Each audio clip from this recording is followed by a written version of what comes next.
This is a sample of feedstock we're getting ready to distill in the microfueler, and it's a mix of wine and beer at about 10% alcohol.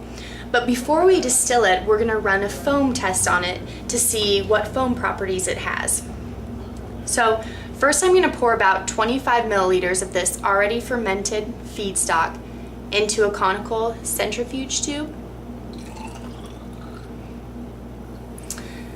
So pour that in, and then to get an idea of how much it's going to foam, I'm going to give it a vigorous shake. And as you can see, the foam head has built up right here.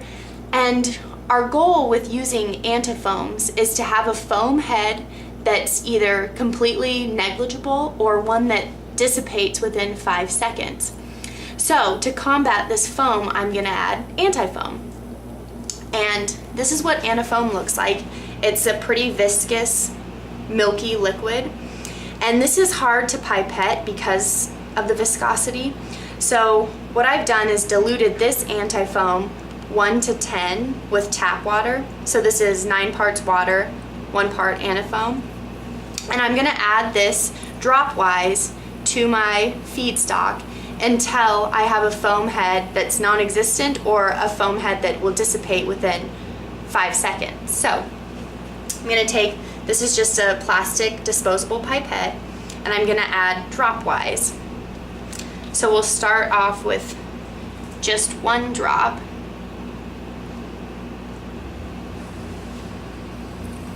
And you can see that 1 drop just sizzled away the foam head that was there, and we're left with a pretty flat head. So now I'm going to shake it again and make sure that the foam head doesn't reappear. So give it a nice vigorous shake. And as you can see, the foam head is much reduced, but it's still present. So I'm going to add another drop. We want a foam head that's dissipated within 5 seconds. So I think 1 more drop will help do that. So put 1 more drop in and give this a nice shake. And as you can see, that foam head disappeared right away.